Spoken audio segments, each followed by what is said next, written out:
तो नमस्ते दोस्तों, आइए आप सबका स्वागत है एसएमटी चैंपियन में। आज हम फिर से परसेंटेज का प्रीवियस ईयर क्वेश्चन करेंगे। तो देखिए दोस्तों, आप सबको पता होगा कि लगातार हम 15 क्लास से प्रीवियस ईयर क्वेश्चन करते आ रहे हैं परसेंटेज का। तो आज हम फिर से परसेंटेज का प्रीवियस ईयर क्वेश्चन करेंगे, जो कि आज 16वां क्लास है।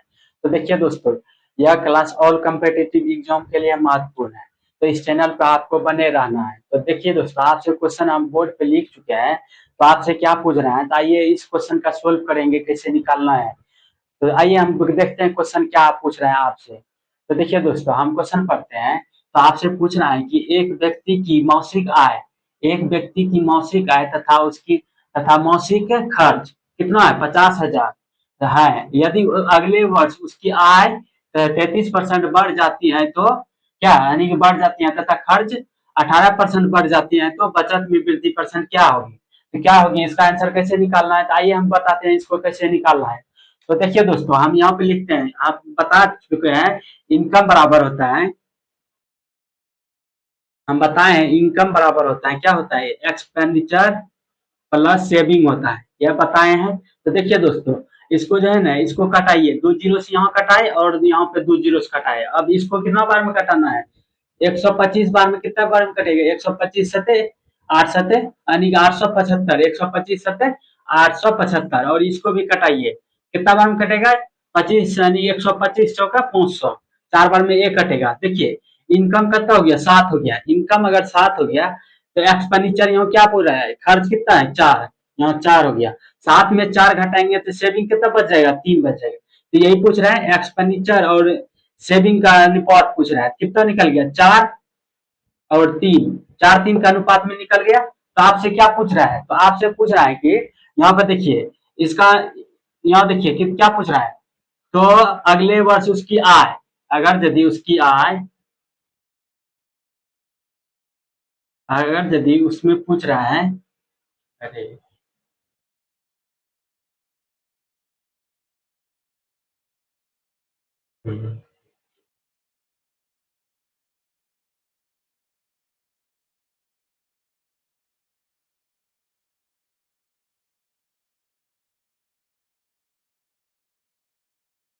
यहाँ देखिए क्या पूछ रहा है, अगर यदि एक्सपेंडिचर प्लस सेविंग दोनों मिला के होता है, इनकम होता है, इनकम होता है कितना परसेंट बढ़ रहा है, इनकम बढ़ रहा है 33%, 33% बढ़ रहा है।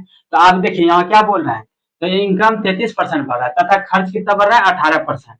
अगर यदि ये 18% खर्च बढ़ रहा है, तो यहाँ पे क्या बोल रहा है, यहाँ सेविंग पूछ रहा है, सेविंग सेविंग कितना परसेंट बढ़ेगा, कितना परसेंट बढ़ेगा। देखिए इनकम यदि 33% बढ़ रहा है, तो सेविंग भी कितना परसेंट बढ़ना चाहिए, 33% बढ़ना चाहिए, बढ़ना चाहिए। उसके बाद इनकम भी कितना बढ़ना, यानी कि इनकम इनकम तो 33% बढ़ रहा है, एक्सपेंडिचर कितना परसेंट बढ़ना चाहिए, 33% बढ़ना चाहिए, जो कि बढ़ रहा है कितना, 18%, कितना परसेंट कम बढ़ रहा है।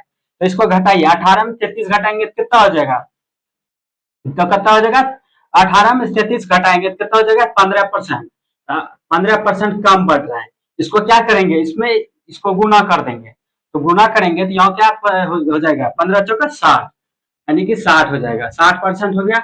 अब पूछ क्या रहा है निकालने के लिए, पूछ रहा है सेविंग निकालने के लिए पूछ रहा है, यही पूछ रहा है सेविंग निकालने के लिए कितना परसेंट है, यहाँ 3 से भाग कर देंगे, सेविंग निकल जाएगा, कितना हो जाएगा, यहाँ पे देख लीजिए 33%, 33% प्लस, और इसको काटाई 20, 20 बार में कट जाएगा, 20 या 60, यहाँ पे 20 लिखिए, 20%, दोनों को जोड़ के कितना हो जाएगा, दोनों को जोड़ के कितना हो जाएगा, 33 प्लस 20 कितना होगा, 53%, 53% यही हो गया। आपका क्या पूछ रहा था, तो बचत में वृद्धि परसेंट कितना हो गया, 33%, यानी 53% हो गया। तो यही निकल गया आंसर, ये आपसे यही पूछ रहा था। तो आइए हम फिर से नेक्स्ट क्वेश्चन लिखते हैं। दोस्तों हम नेक्स्ट क्वेश्चन लिख चुके हैं, तो आपसे क्या पूछ रहे हैं, तो जो जैसे सेम जैसे हम जैसे नंबर 1 क्वेश्चन किए, तो उसी तरह नंबर 2 क्वेश्चन है, तो उसी आधार पर निकालना, कैसे निकालना, तो आइए आपसे पूछ क्या रहा है, तो आपसे पूछ रहा है, तो आइए क्वेश्चन हम पढ़ते हैं। तो पूछ रहा है कि वर्ष वर्ष 2021 में रमेश की मासिक आय कितना थी, 18,600 थी, और उसका मासिक खर्च कितना है, 12,000, यहाँ पे 12,400 लिखे हैं, 12,400 था। साल 2022 में उसकी मासिक यानी कि उसकी आय कितना बढ़ रहा है, यानी कि 15%, और खर्च 8% बढ़ जाती है, तो उसकी बचत में परसेंटेज वृद्धि क्या क्या होगा, क्या क्या होगा, जैसे हम नंबर क्वेश्चन 1 बताए उसी तरह क्वेश्चन 2 बनेगा। तो आइए हम लिखते हैं, पहले यहाँ लिखेंगे इनकम। इनकम बराबर क्या होता है हम बताएं, एक्सपेंडिचर प्लस सेविंग होता है, यही होता है। ये देखिए दोस्तों, ये 2 जीरो से 2 जीरो यहाँ कैंसिल करेंगे यानी कटाएंगे, 2 जीरो ही कट गया। तो अब इसको 62 किया कितना होगा 186, 62 किया 186 और 62 दूना 124, कितना हो गया। इनकम यदि 3 है, इनकम 3 है तो एक्सपेंडिचर 2 हो गया। अब 3 में से 2 घटाएंगे तो कितना हो जाएगा, तो 1 हो जाएगा। क्या पूछ क्या रहा है, एक्सपेंडिचर और सेविंग का अनुपात पूछ रहा है। तो यहाँ हो गया 2:1 हो गया, यही हो गया 2:1 हो गया। तो आपसे क्या पूछ रहा है, तो देखिए दोस्तों, income, income plus expenditure plus saving, expenditure plus saving कितना बढ़ रहा है। तो यहाँ बोल रहा है कितना बढ़ रहा है, 15% बढ़ रहा है। कितना बढ़ रहा है, यहाँ पे लिखते हैं 15%। ठीक, अब यहाँ देखिए आपको बोल रहा है कितना खर्च कितना बढ़ रहा है, 8%, 8% बढ़ रहा है। लेकिन यहाँ से यानी कि सेविंग कितना बढ़ना चाहिए, 15%। लेकिन सेविंग कितना, यानी कि सेविंग निकालने के लिए आपसे पूछ रहा है, क्या वो पूछ रहा है, सेविंग निकालने के लिए पूछ रहा है। कैसे निकालिएगा, तो देखिए दोस्तों, इनकम 15% बढ़ रहा है, सेविंग कितना बढ़ना चाहिए, 15%, ये भी बढ़ना चाहिए, 15% बढ़ना चाहिए, लेकिन बढ़ नहीं रहा। तो देखिए इनका एक्सपेंडिचर कितना बढ़ना चाहिए, एक्सपेंडिचर भी कितना बढ़ना चाहिए, 15% बढ़ना चाहिए। लेकिन बढ़ कितना रहा है, 8% बढ़ रहा है। कितना कम बढ़ रहा है, तो 7% बढ़ रहा है कम। इसमें क्या करेंगे, 7% लिख देंगे और इसको क्या करेंगे, गुना कर देंगे, 7 में गुना कर देंगे तो यहाँ क्या हो जाएगा, यहाँ लिखेंगे 7 दूनी 14।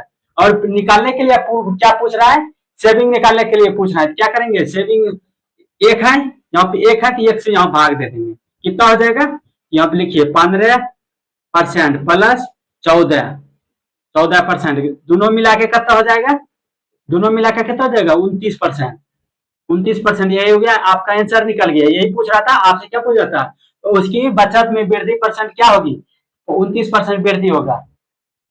तो देखिए दोस्तों, यस, इसी तरीका से किसी वक्त कैसा भी क्वेश्चन हो उसका आंसर निकालना इजी है। तो आइए हम फिर नेक्स्ट क्वेश्चन लिखते हैं, तीसरा नंबर क्वेश्चन लिखेंगे, तो उसका आंसर कैसे निकालना होता है। आइए हम लिखते हैं क्वेश्चन। तो आइए दोस्तों, हम नेक्स्ट क्वेश्चन लिख चुके हैं। तो आपसे क्या पूछ रहा है, तो आइए हम निकालते हैं कैसे निकालना है इसका आंसर। तो आपसे पूछ रहा है कि, आपसे पूछ रहा है एक शहर की जनसंख्या 3,33,000 है, जिसमें से 2,13,000 पुरुष है। ठीक, पुरुष है, 71% यानी कि 71% जनसंख्या क्या है, साक्षर है। यदि 71% साक्षर है तो साक्षर महिलाओं की संख्या कितना है। अगर पुरुष की जनसंख्या 71% है, उसमें से साक्षर भी 71% है, तो महिला पूछ रहा है, यानी कि महिला कितना है साक्षर, महिला परसेंट कितना पूछ रहा है। तो देखिए दोस्तों, अगर यदि मेल, यहां लिखते हैं मेल प्लस फीमेल कितना परसेंट है, 71% है। आप लिखते हैं 71%, 71% मेल प्लस फीमेल है। तो इसमें क्या बोल रहा है, अगर यदि यानी कि इसमें मेल और फीमेल यानी 71% है, और पुरुष की संख्या जनसंख्या साक्षर कितना है, 71% पुरुष की साक्षर है। यहाँ मेल कितना हो गया, मेल की साक्षर संख्या कितना है, 71% है। 71% क्या हो गया, मेल की जनसंख्या हो गया, मेल की जनसंख्या 71% साक्षर है। तो आपसे क्या पूछ रहा है, महिलाओं की संख्या साक्षर कितना है। तो देखिए दोस्तों, अगर यदि मेल प्लस फीमेल 71% है, तो उसमें से मेल का परसेंट कितना है, 71% है, तो फीमेल भी होना चाहिए 71%, दोनों तब ना बराबर होगा। तो यहाँ पे क्या हो जाएगा, फीमेल भी कितना हो जाएगा, फीमेल भी 71% हो जाएगा। अगर फीमेल 71% हो गई, ये आपका आंसर। तो देखिए दोस्तों, आपको समझ में आया, फिर से हम बता रहे हैं। बोला है कि मेल प्लस फीमेल दोनों मिलाकर कितना है, 71% है, साक्षर है। उसमें से 71% पुरुष की जनसंख्या साक्षर है, तो महिलाओं की जनसंख्या कितना होगा साक्षर में, तो जितना मेल है उतना फीमेल होना चाहिए। ठीक, इसी तरीका से हम बताए, जैसे देखिए मेल प्लस फीमेल 71% हो गया, ठीक, और मेल इसमें 71% हो गया, तो फीमेल भी होना चाहिए 71%। तो यही होगा आपका आंसर। यही आपसे पूछ रहा था, साक्षर महिलाओं की जनसंख्या कितना परसेंट में कितना है, 71% है। आइए हम फिर नेक्स्ट क्वेश्चन। तो आइए दोस्तों, नेक्स्ट क्वेश्चन, हम चौथा नंबर क्वेश्चन लिख चुके हैं। तो आपसे क्या पूछ रहा है, तो आइए हम क्वेश्चन पढ़ते हैं, क्या आपसे निकालने के लिए पूछ रहा है। तो देखिए दोस्तों, आपसे निकालने के लिए पूछ रहा है, तो पूछ रहा है क्या, देखिए 10% वार्षिक चक्रवृद्धि ब्याज की दर पर कितना है, 4,000 रुपया की राशि उधार है, यानी कि उधार दी जाती है। अगर आप 10 टका की दर से किसी व्यक्ति को 4,000 रुपया उधार दिए, ठीक, ये बोल रहा है। और ब्याज की वार्षिक संयोजित संयोजित होता है, यानी कि क्या बोल रहा है, ब्याज वार्षिक संयोजित होता है। दूसरे और तीसरे वर्ष में प्राप्त चक्रवृद्धि ब्याज यानी कि चक्रवृद्धि ब्याज का अंतर ज्ञात कीजिए, यही पूछ रहा है। क्या पूछ रहा है? तो देखिए दोस्तों, आपका प्राइस कितना दिया हुआ है, प्राइस दिया हुआ है कितना है, 4,000 दिया हुआ है, 4,000 दिया हुआ है। रेट कितना है, रेट है 10%। 10% को फ्रिक्शन में तोड़िएगा तो कितना हो जाएगा, 1/10, यही होगा। आपसे क्या पूछ रहा है निकालने के लिए, पहले वर्ष का निकालने के लिए पूछ रहा है कि यहाँ पे लिखिए 4,000, 4,000 लिख दिया। पहले वर्ष का निकालिए कितना हो जाएगा, 1/10 हो जाएगा, ठीक। यहाँ पे ब्रैकेट कर दिए। आप दूसरे वर्ष का निकालिए, दूसरे वर्ष का देखिए 10 है, 10 से कितना हो जाएगा, 11, 11 बटे कितना हो जाएगा, 10। फिर क्या पूछ रहा है, फिर आपसे यानी कि आपसे पूछ रहा है कि आपसे पूछता कि तीसरा वर्ष अगर यदि आपसे तीसरा वर्ष निकालने के लिए पूछता क्या हो जाता, तो यहाँ भी हो जाता है 11/10। लेकिन आपसे निकालने के लिए पूछ क्या रहा है, यहाँ पे देखिए क्या पूछ रहा है, दूसरा वर्ष और तीसरे वर्ष में प्राप्त चक्रवृद्धि ब्याज का अंतर पूछ रहा है। इन्हें पूछ रहा है कि तीसरा वर्ष का चक्रवृद्धि ब्याज निकालिए, आपसे अंतर पूछ रहा है, तो अंतर निकालिए कैसे, क्या क्या करेंगे, इसमें देखिए, इसमें 10 को घटा देंगे कितना हो जाएगा, 1 हो जाएगा, यानी कि 11 में 10 को घटाएंगे तो 1 बचेगा, यहाँ पे क्या हो जाएगा, 1/10 हो जाएगा। हो गया। आप देखिए 1 0 2 0 3 0, 3 0 से 3 0 कैंसिल हो गया। आप देखिए कितना बचा, 4 यहाँ बचा और 11, दोनों को गुना करेंगे तो कितना हो जाएगा, 44 हो जाएगा। यही हो जाएगा आपका आंसर। यही पूछ रहा था, दूसरा वर्ष, दूसरे और तीसरे वर्ष में प्राप्त चक्रवृद्धि ब्याज का अंतर, दूसरा वर्ष और तीसरे वर्ष में चक्रवृद्धि ब्याज का अंतर। तो देखिए यानी कैसे निकाले, आपको समझ में आ गया होगा। देखिए दोस्तों, फिर से आपसे आपको समझा रहे हैं एक बार, क्या पूछ रहा है, देखिए 10% वार्षिक चक्रवृद्धि ब्याज की दर पर 4,000 रुपया की राशि उधार दिया जाता है, किसी व्यक्ति को 4,000 रुपया उधार दिया जाता है, ठीक। और पूछ क्या रहा है, ब्याज वार्षिक संयोजित होता है, यानी कि किसी व्यक्ति को जो है ना ब्याज पे आप रुपया दिए, ठीक। अगर यदि किसी व्यक्ति को 4,000 रुपया यानी कि उधार दिए, कितना रेट से दिए, 10 रुपया, यानी कि 10% की चक्रवृद्धि ब्याज पे उधार दिए, ठीक। आपसे क्या पूछ रहा है, आपसे पूछ रहा है कि दूसरा वर्ष और तीसरे वर्ष में प्राप्त चक्रवृद्धि ब्याज का अंतर कैसे निकालिएगा, प्राइस कितना हो गया, 4,000, तो 4,000 हो गया, ठीक। और रेट क्या है, रेट 10% है। अगर यदि 10% को फ्रिक्शन में तोड़िएगा तो 1/10 हो जाएगा, ठीक। 1/10 हो गया। पहले वर्ष कैसे निकालिएगा, 4,000 गुना 1/10, पहले वर्ष का निकल गया। दूसरे वर्ष का कैसे निकालिएगा, यानी कि 10 से 11 हो जाएगा, 11/10 हो गया, ठीक। अगर यदि आपसे पूछता तीसरे वर्ष का चक्रवृद्धि ब्याज निकालिए, कैसे निकालते हैं, तो 11/10 हो जाता, ठीक। लेकिन आपसे पूछ क्या रहा है, आपसे पूछ रहा है कि दूसरे वर्ष और तीसरे वर्ष में प्राप्त चक्रवृद्धि ब्याज का अंतर पूछ रहा है, यही पूछ रहा है, अंतर पूछ रहा है। कैसे निकालना है, तो देखिए 10 में से 11 घटाएंगे क्या हो जाएगा, यानी कि 11 में से 10 को घटाएंगे तो 1 हो जाएगा, 1 हो गया, 1/10, ये हो गया दूसरे और तीसरे वर्ष का अंतर। अब देखिए 1 0 2 0 3 0, 3 0 कैंसिल हुआ और यहाँ 4 बचा, 4 4 गुना 11 करेंगे कितना हो जाएगा, 44 हो जाएगा। ये हो जाएगा आपका आंसर, ठीक। अब फिर से हम नेक्स्ट क्वेश्चन लिख रहे हैं, आपसे क्या पूछ रहा है, आइए हम क्वेश्चन पहले लिख। तो आइए दोस्तों, हम नेक्स्ट क्वेश्चन लिख चुके हैं, आज क्लास का लास्ट क्वेश्चन है। तो देखिए दोस्तों, 5वां क्वेश्चन हम लिखे हैं, आपसे क्या पूछ रहा है, तो आइए हम क्वेश्चन पढ़ते हैं क्या पूछ रहा है निकालने के लिए। तो देखिए दोस्तों, आपसे क्या पूछ रहा है, एक वस्तु के उसके वास्तविक विक्रय मूल्य के 3/8 पर बेचा जाता है। किसी वस्तु को आप जो है ना 3/8 के रेट पे बेचे, ठीक। और पर शरद को 19% की हानि हो गया, आप किसी वस्तु को बेचे लेकिन 19% का आपको हानि हो गया, ठीक।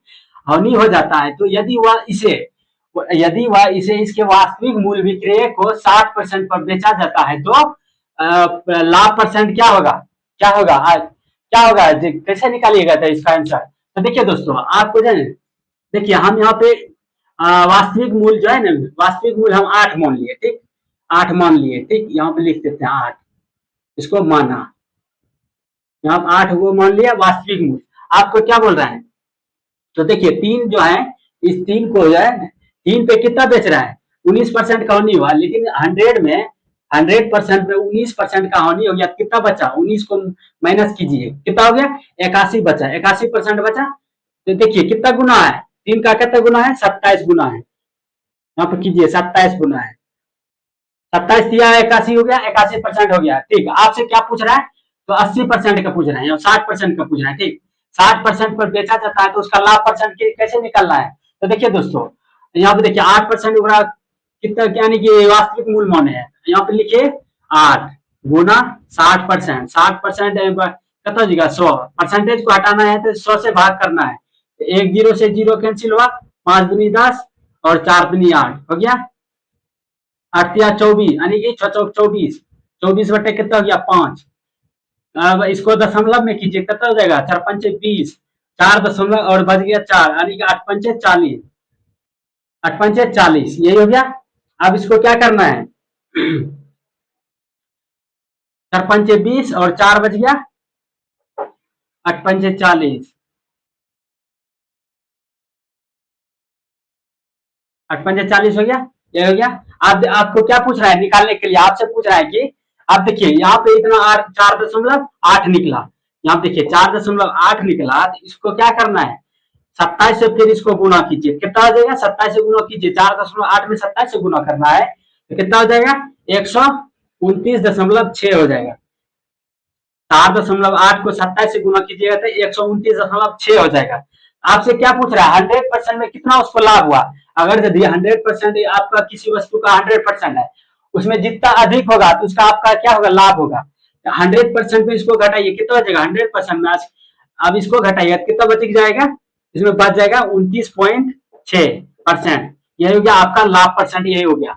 यही पूछ रहा था आपसे निकालने के लिए, क्या पूछ रहा था, तो लाभ प्रतिशत क्या होगा, तो लाभ प्रतिशत कैसे निकाले, ये यानी कि 29.6 आपका आंसर हो गया। देखिए दोस्तों, यह क्लास आपको पसंद हो गया, आ गया होगा तो लाइक शेयर एवं सब्सक्राइब कर दीजिएगा एवं दोस्तों के पास भी शेयर कर दीजिएगा ताकि दोस्तों का भी भला हो जाए। तो देखिए दोस्तों, तो चलते हैं, अब हम नेक्स्ट क्लास में मिलेंगे, परसेंटेज का प्रीवियस क्वेश्चन करेंगे फिर से। तो चलते हैं, जय हिंद जय भारत।